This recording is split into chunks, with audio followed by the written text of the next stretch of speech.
Muito bem, meus amigos do Estúdio Quinto Elemento, estamos aqui mais uma vez e hoje de novo com o professor Lorenzo Carrasco, que está diretamente... Você está no México, professor?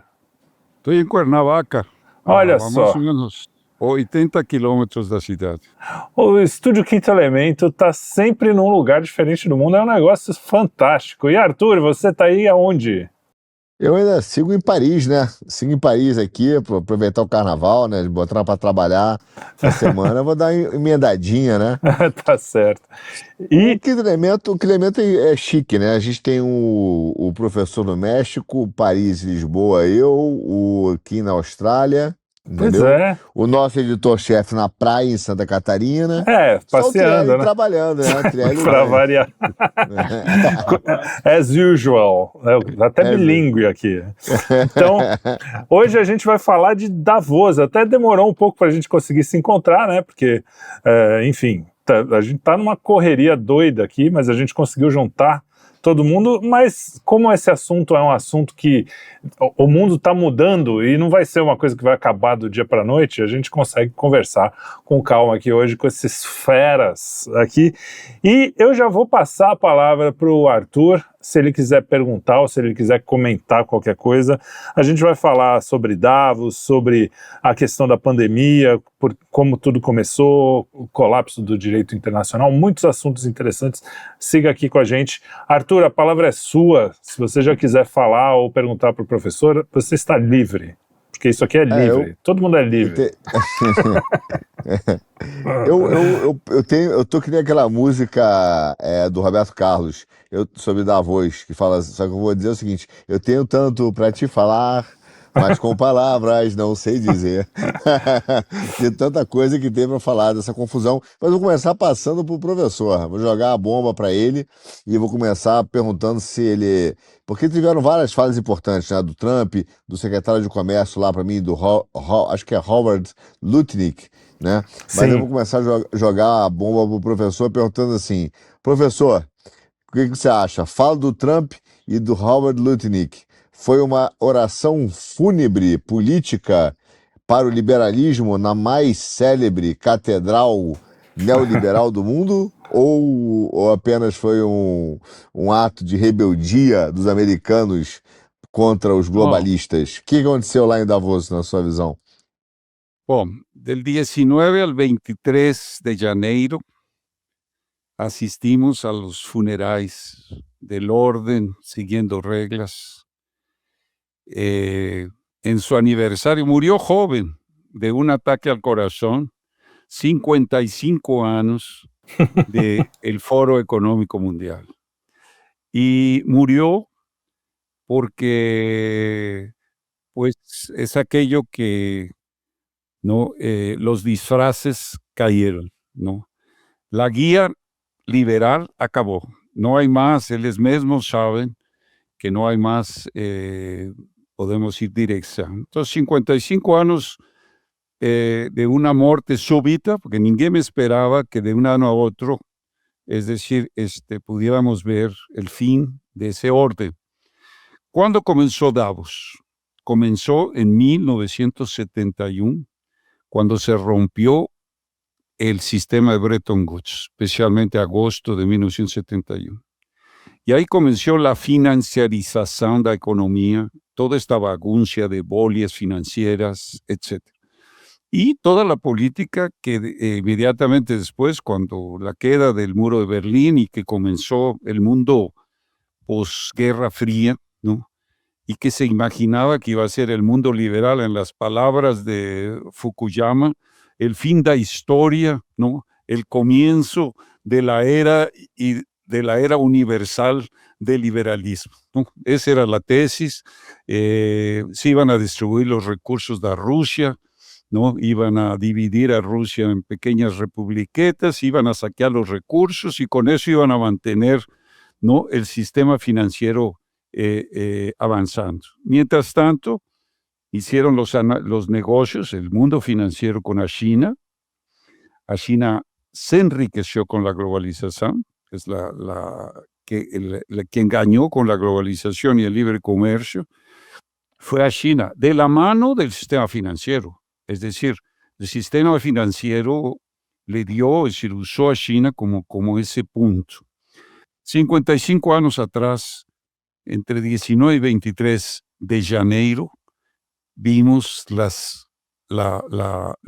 podemos decir, la ceremonia fúnebre. El enterrador, nada más que Larry Fink, es decir, Black Bloc era el copresidente interino del Foro Económico Mundial, y el que dijo fue: el mundo no confía más en nos. Y ahí te dice todo. Y usó el término de déficit de relevancia. Es decir, somos irrelevantes. Quiere decir, acabó el discurso. Ahora, los disfraces no funcionan más. No solamente el Gran Reset. Acuérdense que en la pandemia era todo lo que se falaba. El mundo segundo reglas, la transición energética, Net Zero, todo lo que quieran de colocar de argumentos y disfraces cayeron. El escenario cayó, desabó. Ahora, lo que dijo Larry Fink es interesante, les voy a citar aquí, dice: más riqueza, es decir, durante la globalización, fue creada en toda la historia humana concentrada. Más, al mismo tiempo, esa riqueza se concentró en una parcela de personas más estreita do que cualquier sociedad saudável puede sustentar. Es decir, fue una concentración de riqueza, no hay más cómo mantener eso. Y a eso le siguió alguien que yo considero en la jerarquía del poder más importante, que es Mark Carney, que es el primer ministro canadiense. ¿Por qué lo considero? Porque él fue el presidente del Banco de Inglaterra y después fue presidente del Banco de Canadá. Es decir, jerárquicamente, él está encima de Larry Fink. Larry Fink es un prestanombres de los grupos financieros, Rothschild, Morgan, Rockefeller y todo lo que puede venir. Es decir, él es simplemente, el BlackRock es un fondo de los fondos, ¿no? Es decir, que funciona así. Y él básicamente dice en su discurso, ¿no? Ahora, Mark Carney fue el creador, uno de los mentores de las finanzas verdes, de toda la economía verde. Él era, podemos decir, colega heredero de aquel Mark, ¿cómo se llamaba? Maurice Strong, se llamaba Mr. Carbono, que fue el que inventó toda esta cuestión del calentamiento global, etcétera, porque lo que ellos querían era un gobierno mundial. Entonces, la cuestión ambiental no tiene fronteras, no puedes decir el ambiente no preserva fronteras. Entonces, era muy buen argumento decir, no es el problema del clima, para poder establecer reglamentos transfronterizos en Amazonia o en Patagonia o lo que sea. Y dice él una cosa muy interesante. Dice: déjenme ser directos. Esto, Mark Carney, ¿no? Déjenme ser directos. No estamos en medio de una, no estamos en medio de una ruptura, no una transición, de una ruptura da orden mundial, do fin de una ficción agradable y entrada en un comienzo de una realidad dura, donde lo que está preservado es, él llama la principal potencia, la geopolítica. Es decir, no está sometida a ningún límite, a ninguna restricción. Que dice, os que pueden, y os que no pueden, deberán sufrir lo que deben, ¿no? Este es el orden de Mark Carney, ¿no? Y ahí cita a aquel presidente que fue de la República Checa, ¿no? Václav Havel, diciendo que se vivía dentro de la mentira, hablando del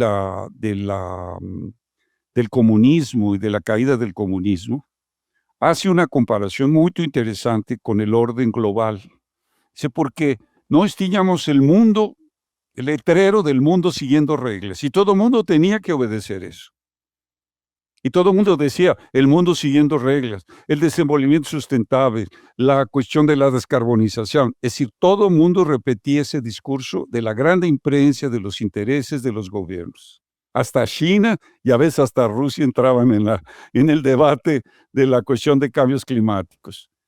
En el momento que, de ahí él usa un ejemplo, ¿no? De un tendero que decía aquí el marxismo-leninismo o tal, todo el mundo tenía que tener su letrero para poder funcionar, hasta que un día alguien ya no colocó el letrero y ahí comenzó a desaparecer. Y este paralelo es muy interesante porque si hay algo peor podemos decir, de ideología, de fanatismo, peor que el comunismo, es el liberalismo. No conoces más fanáticos que los liberales, yo digo, tupiniquins en Brasil, pero y eso se cayó, se está viniendo abajo. Y bueno, peligro de las Naciones Unidas, de la Organización Mundial de Comercio, de la COP, ¿no? La Conferencia de Partes, todo esto se está desmoronando muy rápidamente.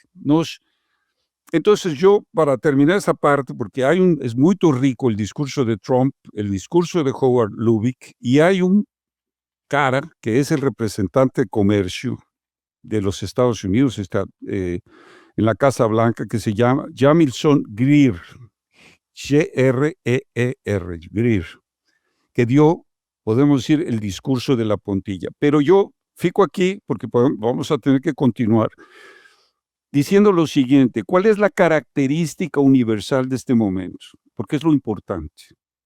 Es decir, ¿qué característica está definiendo este momento? Y la característica es que se renueva la lucha contra el libre comercio, que se renueva la lucha contra la globalización, que es libre comercio, y se renueva la lucha contra el sistema de banca central independiente. Y resurge el debate del sistema nacional de economía o el sistema americano de economía, el año de 2026, en el que se cumplen 250 años de la Declaración de Independencia de los Estados Unidos. Y eso fue muy claro el mensaje de Trump, el mensaje de Howard Lubbock y el mensaje de Greer de la tal. Y fue una lección.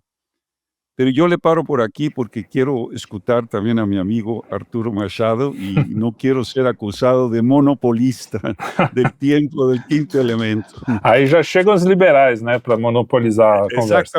Exatamente. Aí já pode ser atacado por os liberais. Deixa eu passar, antes de passar para o Arthur, eu queria até complementar a pergunta aqui, já passando para ele. Seguinte, eu li hoje uma matéria que saiu no WJS, como é que é? Washington... Wall Street Journal. Journal. É isso, WSJ. Wall Street Journal. Eu acho que é o Trump até que assina.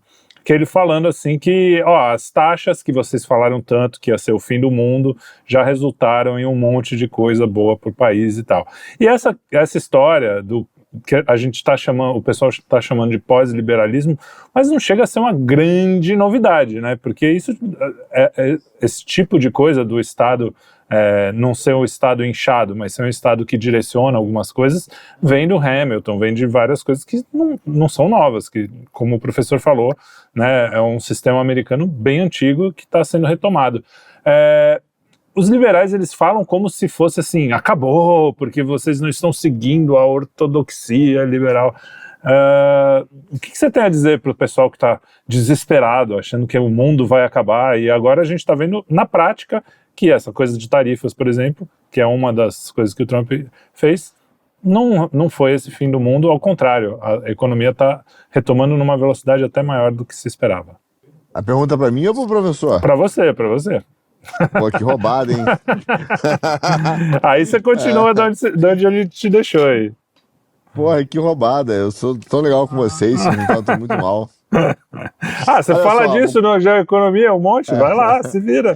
não, eu acho que tô até brincando, tem tanta coisa pra falar que, como disse o professor, é tão rico o que aconteceu que eu não sei nem por onde começar, fico até perdido. Mas eu vou começar por um momento que eu gostei muito, nesse discurso, para a gente poder até voltar. Eu vou nas tarifas do TREL e volto um pouquinho para talvez o que venha depois, né? Nessa que o professor falou, inclusive, da frase dos estados fortes, né? Faz o que podem e os fracos o que merecem, né? Ou o que Lo que suportam, deben. né? O É, que devem, o que devem, o que devem. Eu começaria o seguinte: o momento que eu mais gostei foi quando falaram que o liberalismo fez muito mal para o Ocidente, né? E a Lagarde levantou e foi embora. Aquilo ali foi o ápice, foi um dos melhores momentos da minha vida. Só faltava estar a Vanderlouca junto para ir embora com ela. Seria uma alegria enorme. Mas veja só, Télio, a questão das tarifas é muito curioso, porque os liberais, para mim, eles não entenderam, e não entenderam mesmo, o que é a nova política, geopolítica do Trump. E talvez eles não entendam que o Trump não usa as políticas comerciais como as tarifas comerciais como uma política econômica, mas como instrumento geopolítico.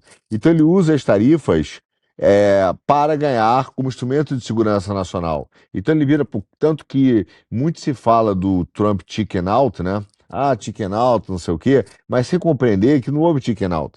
Porque na hora que ele vai lá e pede, né, e faz que ameaça um país, por exemplo, como aconteceu com a Coreia, de tarifa, e depois ele tira, é porque ele pediu algo em troca.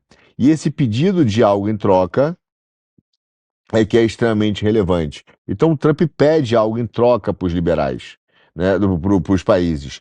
E aí o cara dá para ele algum instrumento geopolítico de controle, então ele tira a tarifa.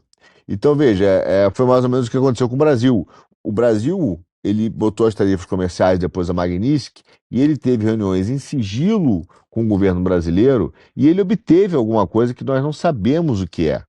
Ele não tirou porque houve um convencimento. Houve um acordo diplomático secreto em que o Brasil abriu mão de alguma coisa, seja facilitou a Venezuela, olha, alguma coisa que simplesmente permitiu com que o Trump tirasse as tarifas e ele está satisfeito, porque a política do Trump hoje, eu acho que aí eu queria entrar também, professor, e isso foi uma conversa muito rica. Aliás, eu acabei de gravar sobre isso aqui no Geoeconomia. Vocês subirem aí, vocês vão ver que teve aqui na França.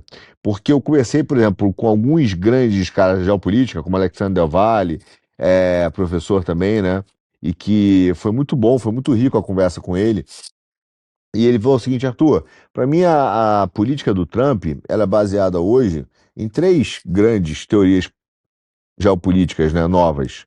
Uma é o neorrealismo acadêmico, né? Então, esse neorrealismo do que o senhor falou aí, né, resumindo essa frase, mas que é bastante claro, que é no neorrealismo, que é fazer aquilo que deve ser feito. Quer dizer, não está preocupado em cruzadas ideológicas, não está preocupado num mundo baseado em regras, não está preocupado em nenhum juiz abstrato global. Ele faz aquilo porque, como diz um ex-professor meu de matemática, um, porque ele quer e dois, porque ele pode. Então, é isso, é tão simples quanto isso, é um neorrealismo. O segundo ponto que os caras falam é aquele conservadorismo nacional, né, que acho que está no Instituto, agora esqueci o nome do Instituto, Clermont, eu vou me lembrar, mas que está também resumido naquele livro até que foi traduzido até por Levando Pontes no Brasil, né? Que é aquele livro do Yoram Razoni, que também é um cara que fundou o Instituto, a Ah, fundação do Edmund Burke e aquele Instituto Herzl lá em Israel. E ele, alguns dizem que é até a base da direita, né, nacionalista e tal, que é aquele livro, acho que forma. a virtude do nacionalismo. A virtude do É isso. nacionalismo. É isso aí. Então, então o Instituto Claremont, por exemplo, também foi Claremont Institute, que é um think tank americano, né? E que também, com uma curiosidade, inclusive, né? Esse instituto ele foi fundado pelos alunos do Léo Strauss, entendeu? Uhum. Então, é, é, que que tem aquele livro também, né, junto com, que fala também do Wögling, né, que é um livro ótimo do Léo Strauss com Wögling. Enfim, mas ele é a fundação hoje, acho que a teórica, acadêmica da direita e do Trump, da política externa, é esse nacionalismo, conservadorismo nacional, que tem essas bases do Léo Strauss, do Instituto Claremont, né, do Yoram Razoni. Junto com isso, como eu falei, do realismo acadêmico, e para fechar, um modelo jacksoniano também, né? Então você tem um tripé da nova formação de política, da política internacional do Trump, que dizem que a mídia fala que não tem fundamento, né? Que é improvisado, mas, por exemplo, até mesmo os professores de geopolítica aqui dizem, não, senhor. São formados por esses três tripés. E isso daqui para frente vai dar a tônica do mundo. Então você vê que é uma inversão onde a economia deixou de ser algo mais importante para a política determinar e usar a economia como instrumento de segurança nacional e desenvolvimento, entendeu? E eu acho que o grande choque em Davos foi isso, foi o reconhecimento de que esse mundo matematizado da economia, desse pensamento único monetarista, rentista, ou como você colocou muito bem, pessoal, a financiarização da economia deixou de existir, né? Porque no momento em que um país aceita dar subsídios a uma indústria ou tarifas para a sua própria indústria, ou ter um direcionamento estratégico, e eu quero fechar com isso, porque eu quero fazer uma diferença que eu acho que tem tudo a ver com a questão do tamanho do Estado, mas eu vou fechar com isso, mas os liberais percebem que acabou essa história da distribuição internacional do trabalho e a distribuição internacional dos recursos. Agora, para fechar, que é o meu ponto, eu só acho que é o seguinte, os liberais, eles criaram a ideia de que só existe o Estado máximo e o Estado mínimo.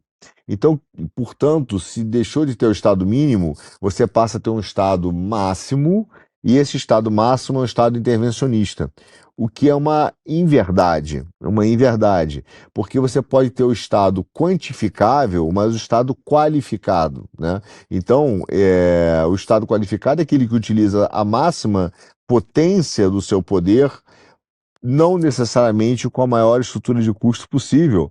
Então, é um Estado qualificado e não quantificado, né? E isso está no trabalho, inclusive, do Carl Schmitt e daquele clássico, daquelas cartas, né, que tem do Carl Schmitt com o Hermann Haller, que dois caras que no seu tempo são contemporâneos, mas inclusive dialogaram, brigaram bastante no ramo do direito, em termos de formação jurídica, até porque o Hermann Haller era um cara que se colocava como antifascista, judeu, né? E o Carl Schmitt, católico, mais um pouco a favor do Estado. Alguns dizem que ele era, inclusive, fascista, mas eu acho o termo exagerado para o Carl Schmitt. Enfim, mas eu acho que a gente vai voltar a um novo papel do Estado e que os liberais vão errar, inclusive, essa percepção do Estado. Não do Estado máximo, né? Nem do Estado neutro, mas do Estado qualificado, digamos assim, ou qualificante, né? E não quantificado. Enfim, eu acho que esse novo mundo, eu queria ouvir do professor, é isso mesmo? Os franceses estão certos de que o tripé da geopolítica do Trump é isso mesmo? Neorrealismo jacksoniano e neoconservadorismo, ou conservadorismo civilizacional, nacional? No, yo creo que esa es una de las vertientes, que es muy sofisticado lo que está aconteciendo. Te voy a decir por qué. Porque los Estados Unidos están recuando de la posición de hegemonía global. Es decir, ellos no quieren más eso. No tienen condiciones y saben que la sobreextensión del imperio americano los está, es decir, está exhauriendo, ¿no? la propia fuerza de los Estados Unidos. Y ha sido claro en Marcos Rubio como Departamento de Estado, etc. Entonces, la realidad que estamos viviendo es un recuo de Estados Unidos fortaleciendo un punto de retorno. Es decir, por eso el tema del hemisferio occidental que tenemos que discutir, ¿no? Separadamente, es decir, porque ahí hay una disputa ¿no? De negociación y una disputa. Bueno, ¿qué hemisferio queremos? No queremos, estamos sometidos simplemente a una arbitrariedad. Entonces, en ese choque, también le están mandando un mensaje a China: tienes que recuar en cuanto a libre comercio y a globalización, porque hoy en día los únicos que defienden el libre comercio y la globalización es a China, porque es la que va a salir perdiendo en el sentido de fechar y de poner tarifas de protección. Eso está muy claro. Entonces, Estados Unidos recúa, China tiene que recuar, y entramos en ese mundo que decimos, que el propio Mark Carney está diciendo, es decir, es un mundo de los poderosos, es el mundo de la geopolítica, y en ese acomodo, antes de que tengamos una transición, tenemos que ver en la ruptura dónde cae cada quien, cuál es la parte que cae cada quien. Entonces, en los Estados Unidos hay un debate entre esa visión que tú estás diciendo, de la visión jacksoniana o neoconservadora, porque Carl Schmitt es, a pesar de su platonismo, porque, es decir, él es un seguidor de Platón, supuestamente, él es podemos decir, el principal intelectual del neoconservadurismo, es decir, no olvidar de eso. Pero por el otro lado, ya lo conversamos eso, hay todo el grupo que está buscando tener una aristocracia industrialista. Ya lo que habíamos conversado. Y en eso, en Davos se mostró principalmente esa facción, claramente. Primero porque Trump llega y les dice a los europeos, ¿no? Es decir, además del discurso diciendo, además de lo de Groenlandia y eso, se pasó hablando de eso, de ese pedazo de hielo, no sé en qué va a resultar, ¿me entiendes? En relación a lo que él va a querer en contra, ¿no? Es decir, como contrapeso, ¿no?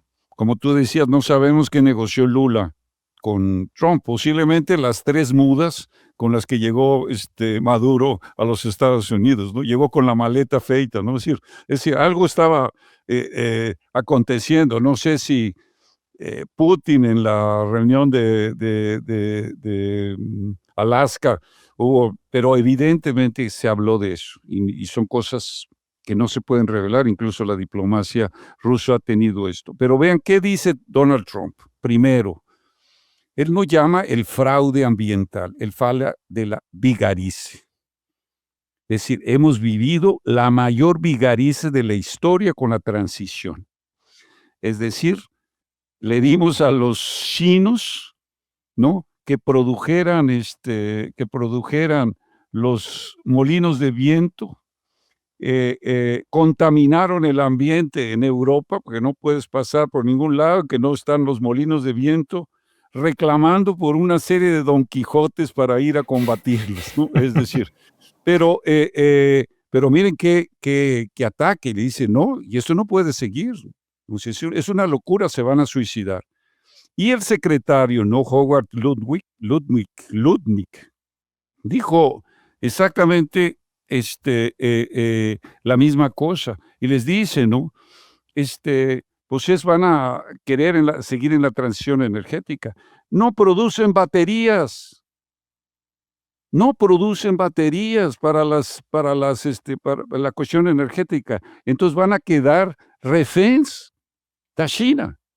Y ahí nos adelantamos un poco al tema de la pandemia, porque es exactamente lo que va a pasar. Es decir, las líneas de abastecimiento no pasan por líneas soberanas, pasan por una disputa de poder.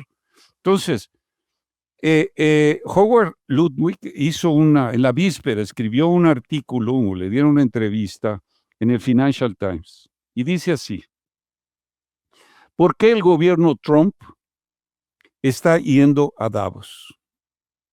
¿Por qué el gobierno debe estar?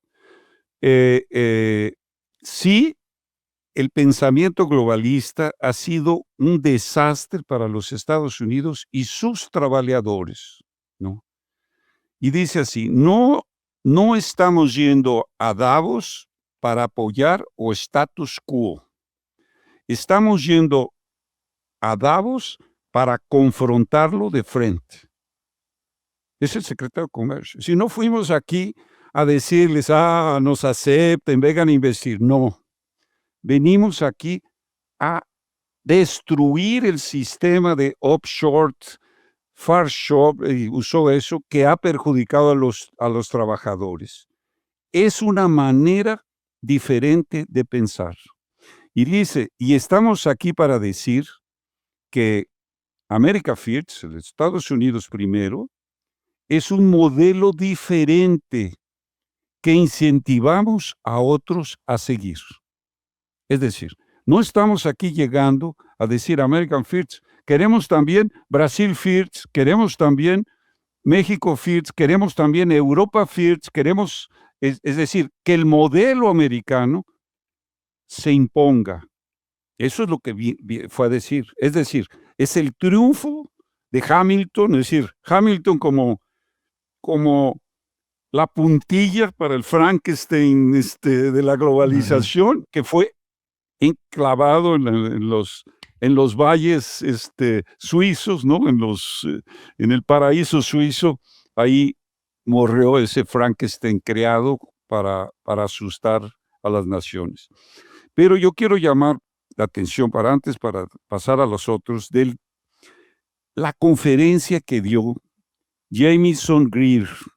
Yo les pido que lean esa conferencia, y si no la tienen, yo se los puedo mandar, que es el representante comercial de los Estados Unidos, el USTR, es una asesoría directa de la Casa Blanca. Y la conferencia de él en Davos se llamó De Hamilton a los días de hoy. Y hace un recuento de cómo los Estados Unidos llegaron a ser la mayor potencia del mundo. Hamilton, el relatorio de las manufacturas, la política de preservar de tarifas para incentivar la industria, crédito nacional, porque hay que acordarnos que Hamilton no es solo el relatorio de las manufacturas, es el relatorio del crédito nacional, del Banco Nacional, que después fue implementado por Henry Clay, ¿no? Y pasó toda la historia.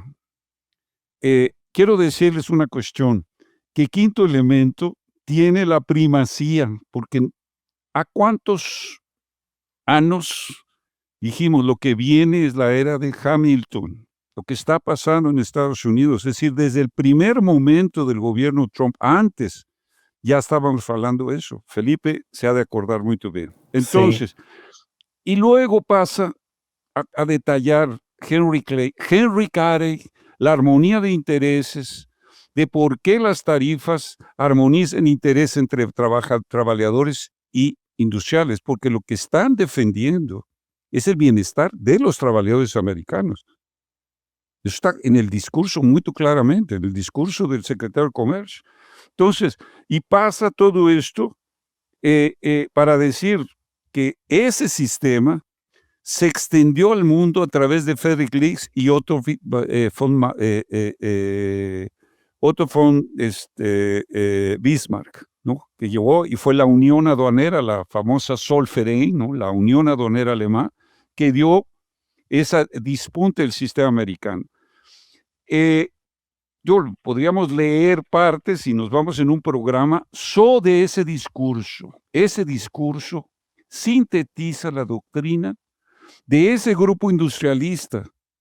Es decir, porque los Estados Unidos viven en este momento un acomodo, ninguém sabe. Ya hablamos el programa anterior que aliás dio una repercusión.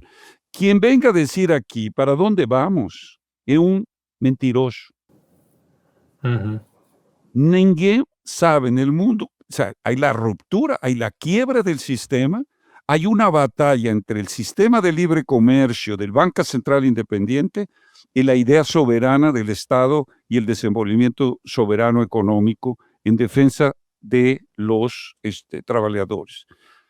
Lo que dijo hoy el presidente del Banco Central, que dice que el Banco Central tiene que hacer lo que tiene que hacer, a pesar de que no sea racional, ¿no? Es decir, lo que declaró el presidente del Banco Central, en medio de que todo esto se está colapsando. Vean que el asunto de Jeffrey Epstein y el asunto de Davos está en paralelo, no los puedes divorciar. ¿Por qué? Porque el asunto de Jeffrey Epstein está rompiendo esa élite financiera de la población, ya quebró. Es una cosa que se quebró, esto está cayendo. De la misma manera que en Brasil, ese sector que está en el tripié institucional, porque es todo, la justicia, el parlamento y el ejecutivo, también se está separando. Ahora, que lleguen las conexiones para decir que Esteves estuvo conectado con Jeffrey Epstein es providencial. Es decir, eso está, entonces tenemos que entender que hay un momento que yo puedo llamar de la providencia, en el que las coincidencias nos están ayudando a vislumbrar lo que hay que hacer, por lo menos que discutir para el próximo gobierno en Brasil y en otros países. Porque no te puedes, es decir, Brasil no tiene un reloj al margen de un reloj universal y la historia en este momento se está estrechando. Es yo diría, un delta leibniziano, es decir, es algo que va a definir una realidad de un lado para otro. Entonces, no estemos todo, y gosté mucho de la entrevista que hicieron con Flavio, porque ahí se está mostrando exactamente que no es lo que la gente dice, ¿no? Es decir, entonces, ahí es donde se tiene que pensar para en qué manera ayudar a vislumbrar salidas, ¿no? Yo diría, de una nueva aristocracia nacional no Brasil que tiene que empezar a pensar. Que Brasil tenía una aristocracia en Itamaraty, no la tiene más. Tenía una aristocracia en las Fuerzas Armadas, no la tiene más. Tenía una aristocracia en la Fiesp y en la industria, no la tiene más. Es decir, no hay pensamiento independiente que tú tenías 40 años atrás. Esa es la tragedia. Entonces, por eso es que no hay idea, no hay proyecto. Entonces, yo ahí le paro porque ahí ya me meto en Honduras y no quiero, no quiero hacer isso. Você fala. Pode falar, Arthur. Não, eu começar até por uma informação, né? Que o Trump falou da questão como é que é? Da canalice climática, né? Da fraude. E ele hoje revogou uma lei daquelas do efeito estufa que foi feita pelo Obama. Ele retira a lei do efeito estufa que foi feita pelo Obama. E ele acabou de publicar, deve ter umas 2, 3 horas no máximo. Hoje é dia... fez um Twitter. Hoje é dia 12 de fevereiro, tá? Porque esse programa vai uns dias para frente, só para vocês saberem. Ah, sim, é isso, né? Exatamente. Então ele revogou há pouco, no dia 12. A grande vigarice, Verde. A grande vigarice. A grande vigarice, né? A grande vigarice. É pior que fraude, não? É pior que fraude. Não, e veja, a mídia é tão canalha nesse aspecto que ela vai mudando, né, os termos, porque primeiro foi o aquecimento global, e é aquela história que o mundo estava superpovoado e que havia o aquecimento global causado pelo efeito estufa. Aí agora eles já viram que tem um déficit demográfico. Meu Deus do céu. Demográfico, e agora já mudaram, já não é mais o aquecimento, agora são as mudanças climáticas que estão muito radicais, né? Então já não é mais que está quente, que está mudando muito rápido. Então cada hora eles vão mudando. E o demográfico já não existe mais, já morreu, né? Já não fala mais. O John Kerry, né, que foi lá no Brasil dizer que o mundo não aguentava 10 bilhões de pessoas, agora está dizendo que precisa furunfar para fazer filhinho. Quer dizer, é o que nós vivemos. Agora, eu queria comentar, professor, voltando um pouquinho sobre eu acho que algumas coisas, né, que são interessantes. Por exemplo, aqui na França, quando eu estive com a Marine Le Pen, ela colocou uma coisa, ela viu um espaço, do mesmo jeito que o Trump e os Estados Unidos estão falando que querem vários magas, né, da vida, ela aproveitou um espaço e parte da campanha, ou dela, do Bordelá, vai ser lançar o direito das nações, em contrapartida até, ou pelo menos como um complemento aos direitos humanos. Olha porque só. eles entenderam que os direitos humanos foram feitos, né, estão sendo feitos, né, foram feitos num determinado momento, depois foram corrompidos para criar uma outra coisa, né? E daí que começa o golpe da juristocracia. Então ela analisa que o verdadeiro golpe de Estado, que foi o golpe dado pelos juízes no Ocidente, onde os juízes corrompem, né, e se apropriam do poder do legislativo e do executivo, se dá a partir do momento da corrupção, no sentido mais clássico, né, dos direitos humanos da ONU, né, a ideia dos direitos humanos, e onde eles começam a usar aquilo para fazer essas diversas fases, né, do direito humano e vão interpretando. E ela quer botar o direito das nações, né, construir o direito das nações. E aí é curioso, porque essa primeira coisa que ela cria e que tem a ver com o que o Trump está falando no sentido de criar os seus magas. Mas aí tem um ponto que eu quero provocar aqui, baseado em duas coisas. Primeiro, no próprio reunião de Davos, o Trump lança o Conselho da Paz, né, que é já um desafio à própria ONU, né, um desafio a chutar a cabeça do multilateralismo, né, das nações e dos organismos multilaterais. Só que quando você vai ver com cuidado o que essa organização, ela não é uma organização da paz em sentido convencional, né? Ela é mais uma formalização do modelo de transação bilateral, em que você vai ter um clube de nações que vão estar dispostas a negociar diretamente com o poder americano, fora das restrições multilaterais. Então você tem um mecanismo que é muito interessante, que é um mecanismo, inclusive, de exclusão. Quer dizer, quem não tiver no clubinho, quem não tiver no clube do Trump, digamos assim, né, vai participar de um mecanismo de exclusão que é explícito, né? Quer dizer, os que não são membros vão ser bloqueados as oportunidades que os Estados Unidos vão gerar para os membros. Então, como fez em Gaza, né? Botou aquele PowerPoint lá, também que eu achei um pouco ousado da parte do Trump, para dizer no mínimo, né? Botou um PowerPoint lá fazendo um projeto imobiliário, basicamente de reconstrução de Gaza e dando oportunidade para os membros. Quem for membro aqui participa, quem não for, não vou deixar participar. Então você vê que é uma nova constituição de poder global, muito realista mesmo, né? Do realismo danado. Só que aí, a minha provocação por exemplo, que eu senti aqui na França, foi o que eles falaram. Falaram o seguinte, olha, só que é o seguinte, o MAGA não é um projeto civilizacional. Quando o Vance fala, precisamos reconstruir o Ocidente, a pergunta é em base de quê? Porque o MAGA é um projeto,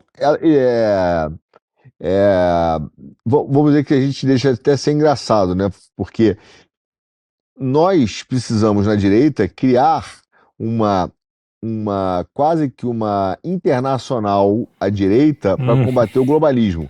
Então é como se nós tivéssemos que ser globalistas para combater o globalismo. Então, olha que curioso, o MAGA ele virou uma instituição fundamentalmente econômica, mais produtivista, para combater o excesso de economicismo do liberalismo.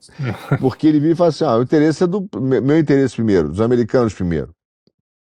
Então ele está dizendo, se virem aí, façam Brasil first, né? Façam Alemanha first e quebrem a União Europeia, acabe com a União Europeia, cada um país cuida do seu e vamos competir nisso.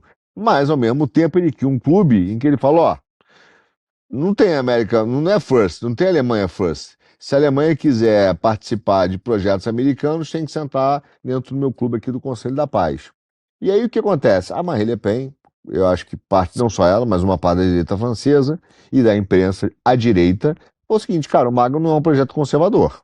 O MAGA é um projeto americano, entendeu? Conservador porque ele não tem uma visão, uma cruzada ideológica, ele tem uma cruzada econômica. Então ele combate o liberalismo com uma cruzada econômica, talvez uma mudança de sistema, que deixa de ser rentista para ser produtivista, no sentido do Leach e do Hamilton, mas não deixa de ser econômico produtivista. Então com que base ele vai reconstruir o Ocidente? Né? Porque se ele não tem uma base puramente econômica. E aí eles estão se candidatando, falou, quem tem capacidade de reconstruir o Ocidente em uma base civilizacional são os católicos e protestantes franceses. Protestantes eu que coloquei porque eu sou protestante. Mas são os católicos Mas os franceses. cristãos Eles mesmo, falam isso é abertamente. isso. Se Os deixar cristãos. os muçulmanos tomarem conta, a civilização é outra. Pode até ser porque uma eles estão dizendo civilização, mas é uma civilização diferente da nossa. Não, é porque eles estão dizendo o seguinte, cara, olha só, se a gente quer reconstruir o Ocidente, é com base no cristianismo europeu, não é no MAGA. Porque o MAGA não é uma base civilizacional, cultural, é uma base econômica, produtivista. Não é econômica, mas produtivista, né? Ou produtivista, porém econômica. Mas não é civilizacional ocidental. Então, talvez, o que acontece hoje é que no vácuo dessa história do Davos e no vácuo do que o Trump está fazendo no MAGA, dentro desse realismo que o Rubio adotou, né, do neorrealismo e talvez do modelo jacksoniano, a Europa hoje, a França e a direita francesa e parte da direita europeia, porque eu vou incluir o Fratelli, né, o Fratelli como partido da Meloni na Itália e o Vox na Espanha, esses caras estão se levantando e falando assim, ó, nós podemos reconstruir, nós é que temos que reconstruir o Ocidente em base civilizacional.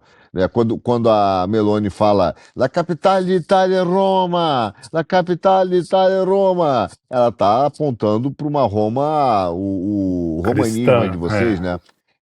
O romanismo, né? O cristianismo romano. Então, o romanista, vou implicar, óbvio. Mas assim, mas ela está apontando para isso. Então eu vejo que surge um movimento. Quase aquele meme do Ronaldinho, estão deixando a gente sonhar. Surge um movimento cultural de uma Europa que está dizendo Trump, Rubio e Vance não vão construir essa base civilizacional do Ocidente. Eles podem reconstruir a base econômica, mas civilizacional somos nós. Entendeu? Sim, Mas Você acha isso? Pode já fiz meu ponto aqui. Posso dar meu pitaco? Eu vou usar aqui, dar o pitaco com vocês aqui. Eu acho que não é uma questão, sendo mais poliana ainda, não é uma questão das duas, porque sozinha a Europa, você me perdoe, mas ela não tem força militar e não tem força econômica para se reerguer. Ela pode até ter essa força cultural, e realmente, porque dali foi o berço, né? Tanto a Grécia quanto a Roma, né? É o berço do Ocidente. Mas eles não têm força, tanto é que, bom, a invasão dos imigrantes e tal está acontecendo agora.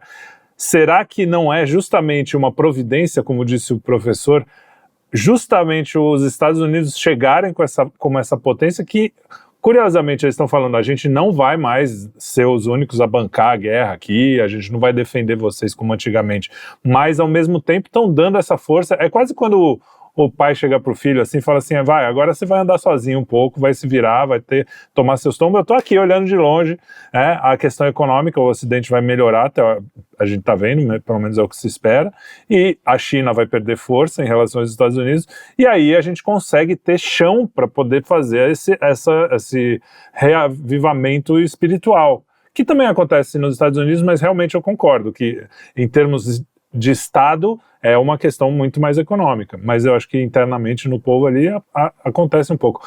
Mas sem dúvida, quem tem vamos dizer assim, o fundamento para reconstruir seria a Europa. Ia ser lindo se isso acontecesse, e espero que aconteça. Aí eu deixo o professor complementar. Fala. Eu só queria fazer uma... Fala, Arthur, fala. Não, eu ia fazer um adendo rapidinho ao Trielli sobre a questão militar, só a questão militar.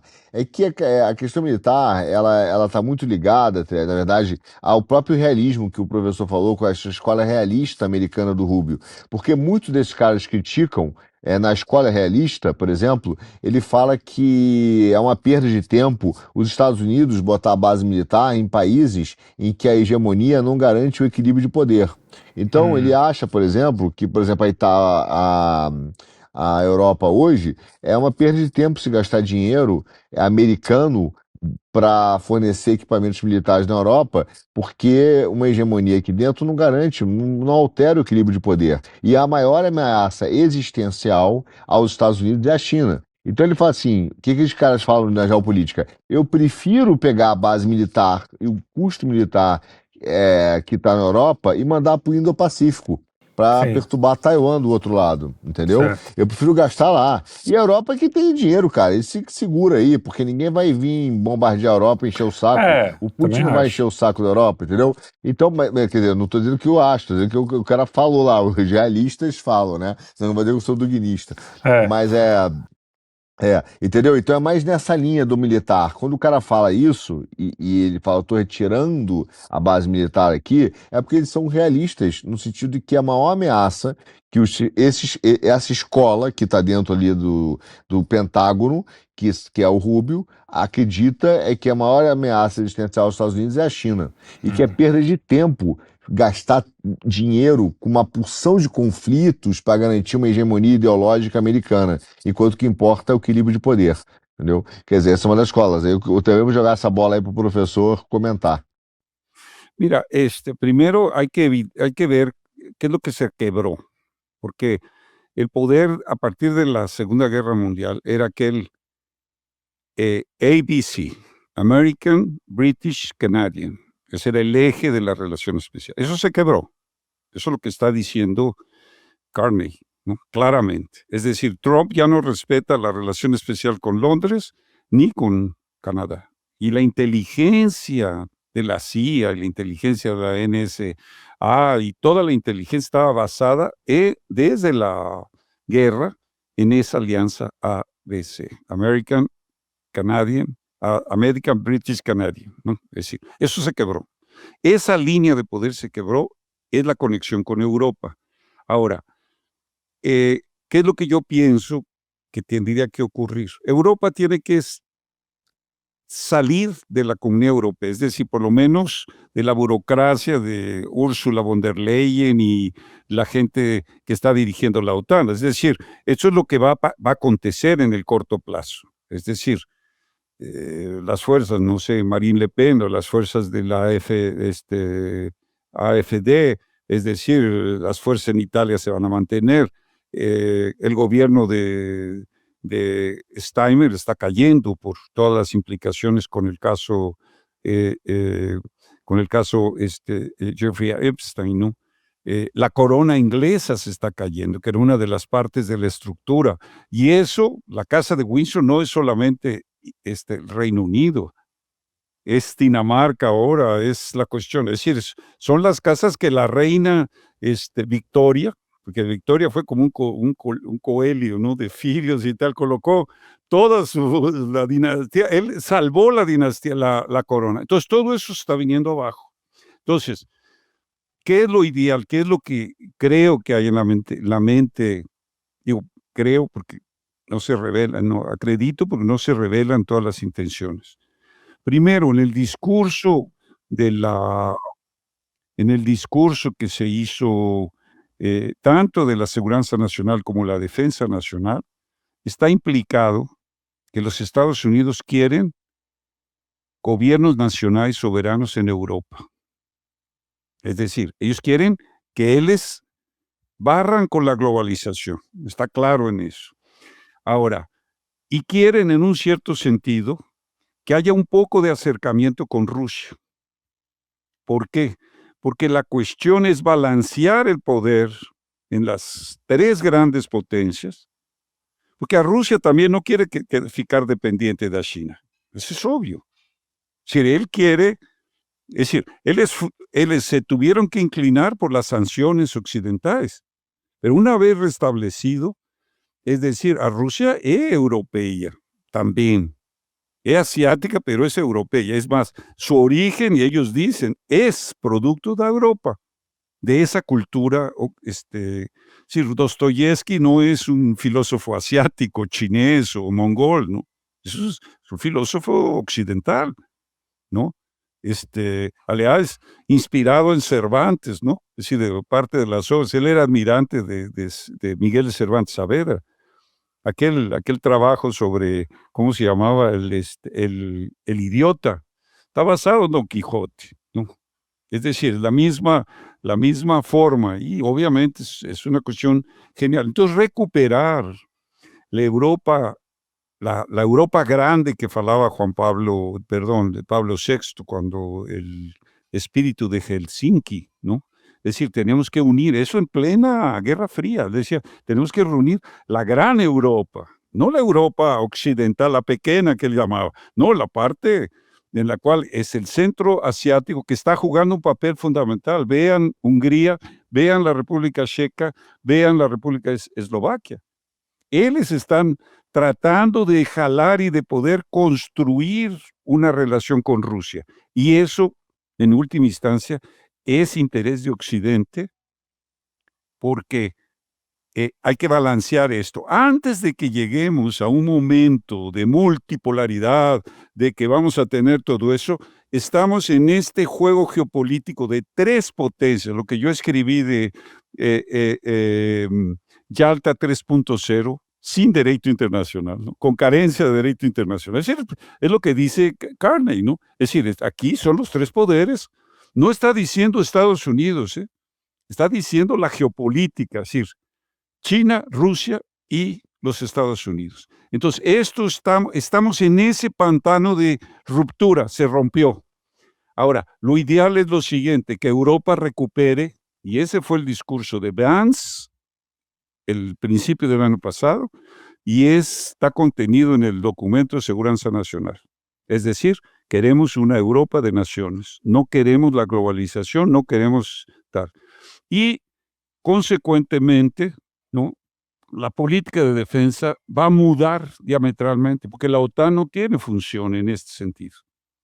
Es decir, si tú quieres tener una relación de la Europa grande, de Rusia con el centro europeo, con Europa, es decir, es que es la OTAN. La OTAN es una,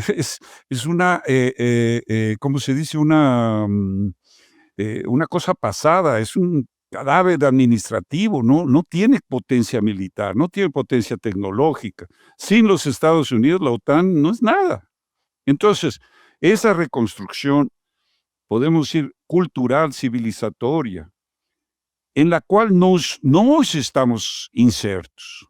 ¿Por qué no tenemos que buscar, por ejemplo, la relación de la economía de conocimiento, no solo con los Estados Unidos, sino con Europa occidental?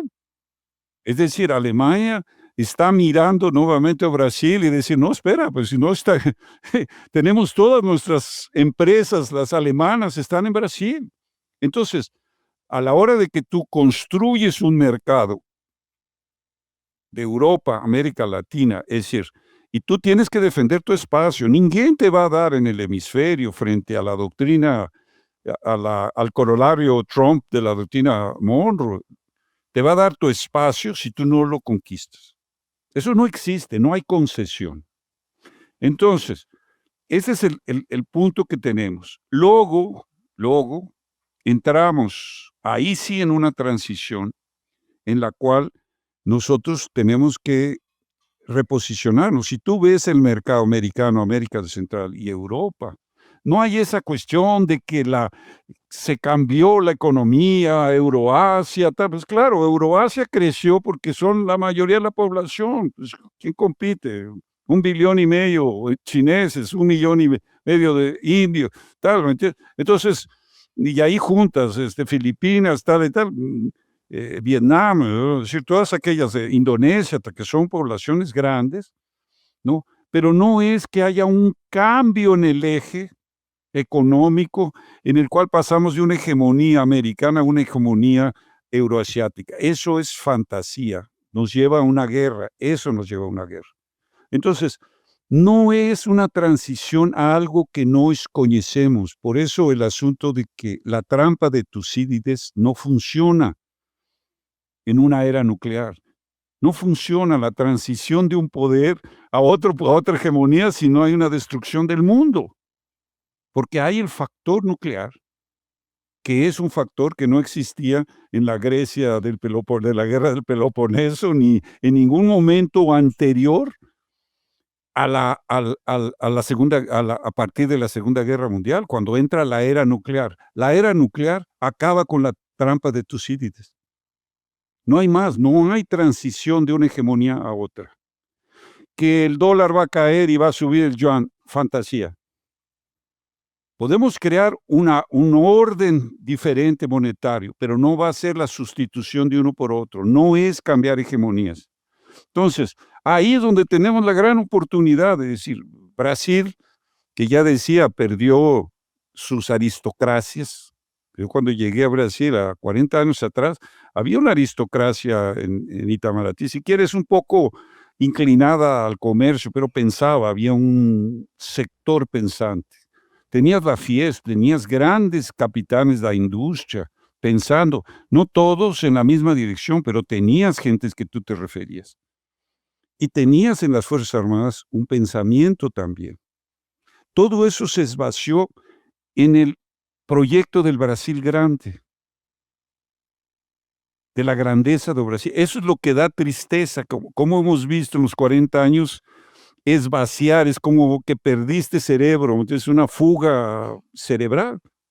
Entonces reconstruir eso es la tarea principal, es decir, tiene que haber, hay cabezas, obviamente Brasil no está perdido, hay cabezas, yo digo, y el problema es que en el sistema predominante esas cabezas están enterradas, están por ahí, tal, pero hay pensamiento, hay gente que puede pensar, no en la grande media, todo lo contrario, ¿no? Entonces, yo no veo, sinceramente, que Europa va a caer en la cuestión musulmana. Es decir, yo creo que Europa, la migración de América, de Iberoamérica va a salvar Europa. Es decir, ¿cómo salvas Portugal? Pues brasileiros. ¿Cómo salvas España, españoles? ¿Cómo salvas Francia? Pues inmigración latina, porque ahí hay una identidad civilizatoria. Y si fueran inteligentes, eso. ¿Qué es lo que está pasando en los Estados Unidos? Que tienes 80 millones de hispanos que están cambiando el sentido civilizatorio de aquella, podemos decir, ética, ya no digo protestante, pero bueno, la ética protestante de tal que era, es decir, lo que decía, por ejemplo, Huntington, que hay mucha influencia de él en las visiones de Trump. Él decía que el gran peligro, ¿no? En el último libro que escribió Samuel Huntington, famoso por el diálogo de las civilizaciones, él escribió un libro que se llama Who We Are, es decir, ¿quiénes somos? Los desafíos a la identidad americana. Esto habla 20 años atrás, o un poco más. ¿Y qué dice?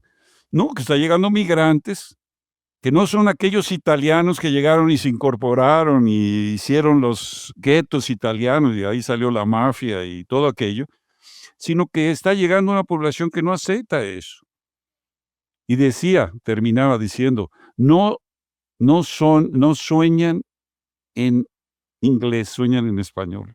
Entonces, tú tienes ese cambio en Estados Unidos, por eso Trump apela a ese público hispano, católico predominantemente, también protestante, es decir, hay mucho, no es que la invasión hispana es apenas católica, ¿no? Pero es cristiana, simplemente lo ves porque se reproduce rápidamente. Lo mismo que el mundo musulmano es el mundo hispano en los Estados Unidos. Se reproduce, tiene valores, celebra en sus tradiciones. Entonces, podemos decir, es un calidoscopio que estás viendo civilizatorio, es decir, ¿qué es lo que va a cambiar en Europa? ¿Qué va a cambiar aquí? Bueno, ve Brasil. ¿Brasil acabó culturalmente? No. Acabó la burocracia, acabó las élites corruptas que estamos viendo. Es decir, ¿ustedes creen que va a sobrevivir eso? ¿Creen que las fantasías de Díaz Toffoli van a sobrevivir a la realidad de los fatos? No, está cayendo como guillotina. Hay que recordar que todo absolutismo termina afilando la guillotina, es decir, todo absolutismo termina mal. No hay en la historia un absolutismo que sobrevive. Entonces, yo sí tengo una gran esperanza. Y miren, este tema, Artur y Felipe, lo vamos a tener que recuperar. Ese tema tenemos que avanzar específicamente, porque es un tema que no lo podemos mezclar exactamente, economía, la geopolítica, no, el tema cultural, É civilizatorio. verdade. Tem que ter um programa só sobre isso. ¿Y a dónde vamos para poder tener paz? Porque no es apenas las condiciones de una paz tranquila. Yo creo que lo de Gaza muestra que las Naciones Unidas están absolutamente rebasadas. Y están rebasadas para Estados Unidos y están rebasadas para Rusia. Yo creo que el único que defiende ahorita que está quieto es a China. Pero ya Rusia critica a la Gutiérrez y también pasaron encima y dicen, vamos a reconstruir Gaza, no queremos las Naciones Unidas. A ver, ¿quién se va a unir? ¿No? Es decir, ya hay una sobreimposición. Pero si tú quieres la paz, tú tienes que buscar, si la paz, vamos, universal, si tú quieres, que es a veces una utopía, tienes que buscar un objetivo de la humanidad. La paz no la vas a encontrar por la ausencia de guerra o por la ausencia de... La vas a encontrar porque encuentras una justicia mayor. ¿Cuál es el proyecto de la humanidad? Ya no de las naciones, de las civilizaciones. ¿Cuál es el proyecto de la humanidad? Esa es la pregunta que dejo, porque eso podemos ir a una discusión, deja que haya algún gancho, pero vamos a una discusión de eso, porque este foro que ustedes han desenvuelto ahí en el quinto elemento, es algo fundamental. Yo he estado insistiendo, porque es la libertad de pensar. No estamos aquí diciendo la receta, yo sé la receta, tal, no, es un momento de reflexión. Entonces, yo creo que eso tenemos que continuarlo, hacerlo. Yo ya había falado, hacerlo regularmente, una vez por mes, máximo, una vez 3 semanas, libre. ¿Sabes qué? Tal, y llamen más gente que contribuya. Vamos a hacer el lío, ¿me entiendes? Hay que hacer lío, hay que hacer confusión, ¿no? Pensando realmente en ideas, ¿no? Porque el mundo se mueve por ideas. Vou chamar o Armínio Fraga, professor. Chama. Aqui a gente aceita. Aliás, uma das críticas que a gente mais recebe é que a gente conversa com gente que não pensa como a gente. Nossa, então vocês pensam igual, né? É uma das maiores críticas. Mas nós pensávamos muito diferentes. Sim, eu mesmo. Não pensávamos Sim, assim. sim. Vamos afinándolo todos. Eu também, Arthur, tal, aí o quinto elemento. Vamos afinando, Kim, não? Vai afinando, não, espera, por aqui vai, por acá vai, tal e tal. Mas você sabe que é uma coisa interessante que eu acho que a pandemia, que foi a grande jogada, o que eles achavam que seria a grande jogada, o grande golpe de mestre que daria realmente o grande reset no mundo, e aí eu também coloco a providência divina no meio, foi justamente a coisa que acordou o mundo. Eu acho que o Trump, no primeiro mandato, não é o mesmo Trump desse segundo mandato. Eu não sei se aquelas pessoas que pensaram os Estados Unidos, esse mundo pós-liberal, essa coisa toda, onde elas estavam no primeiro mandato, não estavam no governo, provavelmente, pelo menos não apareciam, não tinham poder. A pandemia, que na época pareceu a pior coisa do mundo, e realmente foi uma coisa traumática, eu acho que foi mesmo, assim, eu e meu pai, às vezes a gente conversa, parece que alguma coisa se quebrou, né, no espírito do tipo, pô, né, mas por outro lado se quebrou para nascer uma outra coisa, que a gente está vendo agora, e que não teria se os caras não tivessem escancarado, né, a máscara. E eu acho que muito da minha mudança de percepção, eu era muito mais liberal, eu era muito mais próximo, nunca gostei de globalista, mas eu era muito mais próximo de um pensamento totalmente liberal, quase utilitário, antes da pandemia. Então, assim, eu acho que Deus vai escrevendo mesmo por linhas tortas pra gente aprender e falar, eu sei que você não gosta dessa expressão, a cara do Arthur. Tortas para nossa visão, né? Ele sempre escreve certo. Mas a gente passa por essas coisas achando que vai acabar o mundo. Pô, há 1 ano, 2 anos, quando o Trump não tinha voltado ao poder, aqui, a gente achava que a coisa estava muito ruim, que não tinha mais jeito, e de repente alguns movimentos geopolíticos acontecem e você fala, caramba, tem uma nova esperança aí.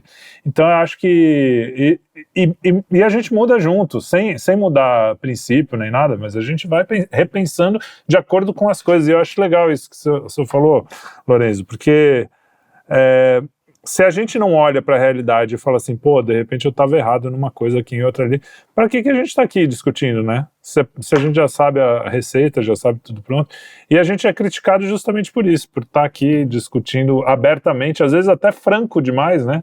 Essa campanha eu acho interessante, a campanha do Flávio.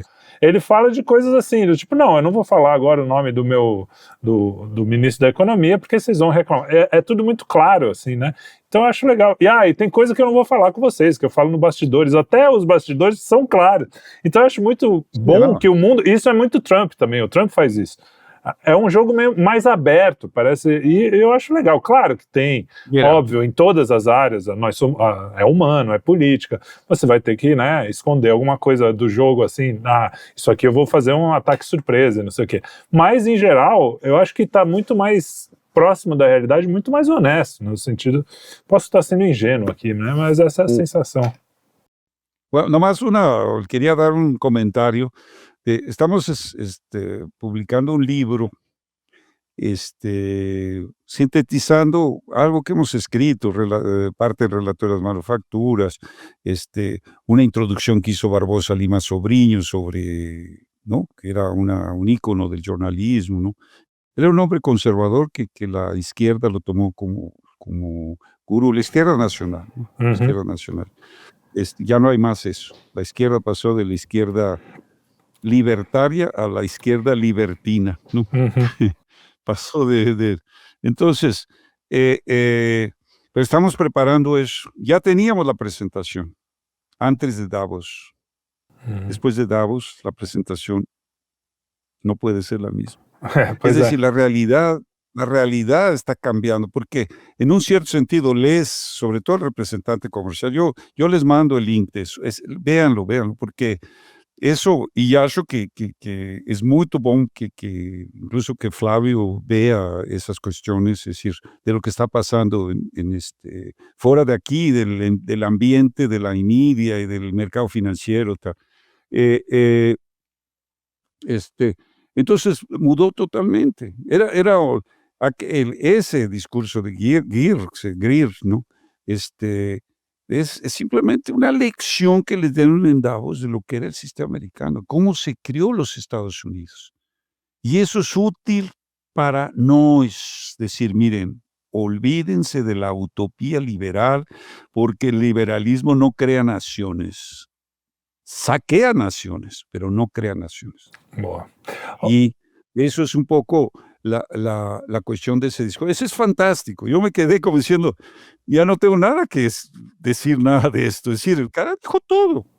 Esa era como una cuestión que yo había aprendido como 50 años atrás de toda la historia de Hamilton, Carey, Henry Clay, Liszt y los otros, ¿no? Entonces, es lo que yo quiero decir. Tenemos que estar atentos y no dejar mucho tiempo para poder analizar esas mudanzas, porque después vamos a tener como una cronología de cómo fue mudando las ideas, y eso va a ser muy útil, porque es bueno cambiar, pero también registrar por qué cambiaste, ¿no? Es como, ¿por qué cambias y te haces mejor? Pues es bueno saber que no eras tan bueno y que mejoraste, ¿no? Y cuál fue el proceso, ¿no? Pero bueno, eso ahí la dejo porque también es contraproducente pasarnos, aunque me sorprendió la otra conferencia que llegó a 47,000 visualizações. Es decir, me surpreendeu porque era muito tempo, né? Bom, a gente inclusive já vai terminando aqui, mas eu queria que o senhor mandasse para a gente o link com esse discurso que o senhor está falando, do Greer. Greer, é esse o nome dele?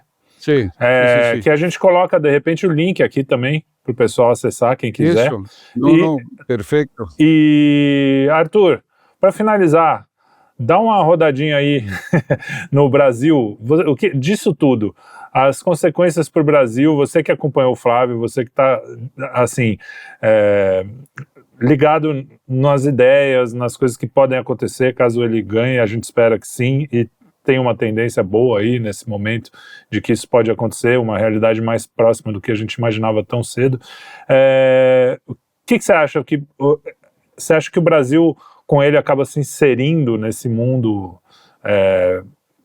nesse contexto mundial, mas como o Brasil, né? Porque também não é para a gente macaquear o mundo e fazer igualzinho, mas assim como foram as independências, a independência do Brasil, a independência americana, sempre foram inspiradas em ideias que estavam circulando, né? E eu não vejo nenhum mal a gente fazer uma nova independência do liberalismo mundial baseada em ideias que estão circulando e aparentemente funcionando. O que você acha? Uhum. Cara, vamos lá, eu quero responder isso aí, pegar um gancho rapidinho no que o professor falou da armadilha de. E agora esqueci. Da Tucídides, trampa de Tucídides, isso. Porque o que acontece que eu acho que é relevante é que nós vamos participar. Eu concordo que já não dá mais para você tocar dessa hegemonia, ainda mais com um modelo de guerra realmente de armas nucleares que existem hoje. E eu concordo plenamente. E gênero no grau disso aí. Porém, até porque também tem um outro lado. As armas que se dão hoje, nós já vivemos no modelo de guerra total, né? Que por definição, não é a amplitude ou a utilização máxima da guerra militar, mas é exatamente a extensão da luta para domínios políticos, econômicos, comerciais, industriais, intelectual, jurídico, financeiro. Então você tem uma extensão da guerra para todos esses domínios. Então, mesmo que você não tenha um aspecto militar, a guerra vai continuar por outros meios, como diria aí o Clausewitz, né? Quando ele fala da guerra é a extensão da política por outros meios, você vai ter a guerra total econômica se estendendo, né, por outros meios. Então, eu vejo que você vai ter um modelo que não é mais o mesmo e a gente não sabe direito o que vem, porque você tem aspectos que não são apenas do campo econômico, como a tecnopolítica, né, que é a própria política feita pelas big techs. Quer dizer, a própria, e eu falei num programa sobre isso, a própria, o que o marxismo definia por infraestrutura e supraestrutura, né? Isso, a Big Tech, ela virou a própria infraestrutura, ela virou ao mesmo tempo a infraestrutura, a estrutura e a superestrutura, onde as ideologias se encontram. Então, tanto que a Big Tech controla isso, querendo que tenha a esquerda, a direita, o marxismo, o trotskismo, desde que tenha conteúdo na rede, e a partir daí ela começa a controlar. São coisas novas, que a gente ainda não sabe a menor ideia de como elas vão se implementar. Mas, falando um pouco do Brasil, Trieri, o que eu vi na questão aqui um pouco do Flávio? Ele veio com uma ideia, né, de falar muito claramente, por exemplo, de Brasil, entender como poderia posicionar o Brasil. Eu acho que eu até falei isso, acho que no Puxando o Fio de ontem. A primeira coisa que é muito boa é que ele percebeu que a política vai determinar a economia. Então ele deixou de ser refém, tá, dos bancos e dizer o seguinte: eu vou fazer aqui, eu vou ser um síndico de prédio e o banco vai dizer, administra aí para mim, que eu banco, eu mercado, esse pseudo-ente, né, esse ser hipostasiado, né, que ganhou vida na mídia, ele vai dizer para você quanto dinheiro ele vai conseguir trazer, né? Então, a certa situação, o presidente não pode fazer isso porque senão o mercado vai se assustar e vai sair o dinheiro, não vai entrar o dinheiro. Ele falou, não, eu vou buscar o dinheiro. Ele falou, eu vou buscar o dinheiro. Isso é a primeira coisa muito positiva. Agora, ele ainda pensou em buscar o dinheiro falando no início de livre mercado, entendeu? E talvez o livre mercado olhando para o Brasil nesse estado não quantificado, mas mais qualificado. E que ele vai dizer, não, energia, infraestrutura, eu vou criar uma política específica de subsídios. Veja só, atenção, como a Bolívia está fazendo, tá? O Paes lá, acho que é Ricardo Paes, ele anunciou uma ampla reforma na legislação para facilitar a exploração de petróleo, gás e minerais na Bolívia.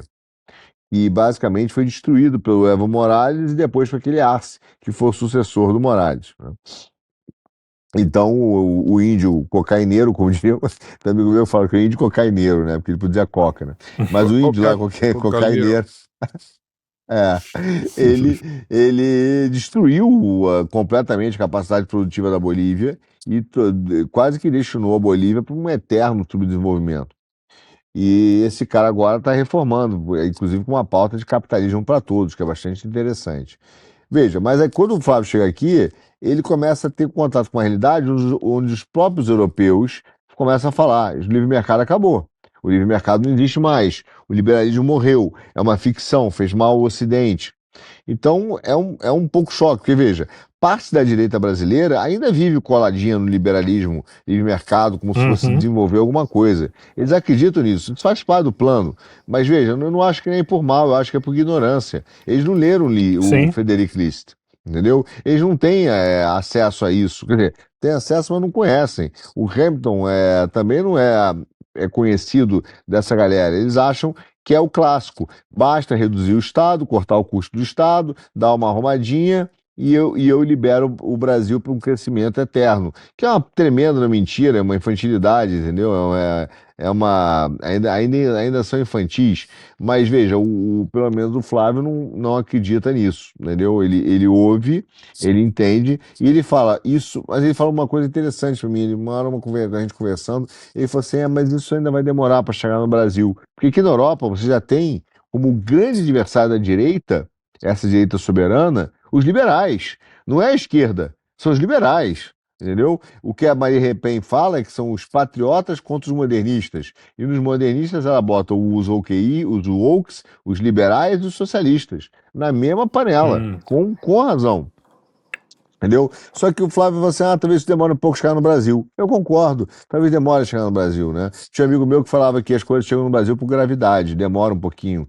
Começa nos Estados Unidos da Europa, vai caindo no mapa, até que chega lá. Então, eu concordo que talvez não seja a seleção, que o pessoal não esteja pronto, até porque, como diz o professor corretamente, os maiores radicais são os liberais, né? São quase que dogmáticos, doutrinados numa heresia que eles se agarraram, não se liberam nunca mais de jeito nenhum. Enfim, então eu vejo que você tem alguns posicionamentos que pelo menos o Flávio ele começa a entender melhor, até porque ele ouviu dos europeus.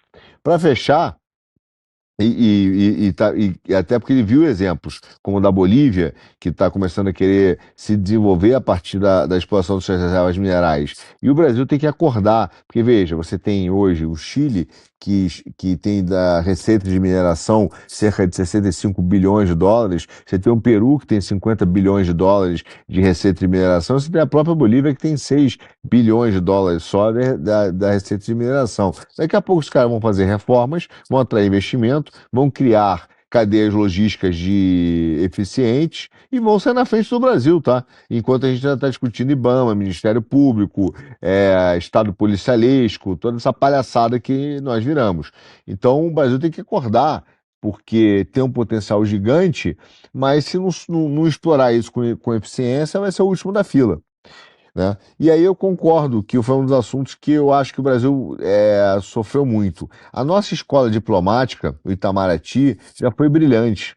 Já foi brilhante. O Instituto, né, de Rio Branco já produziu grandes embaixadores, grandes quadros. Hoje, nós perdemos, eu concordo com o professor, perdemos a capacidade de pensar, inclusive, na nossa diplomacia.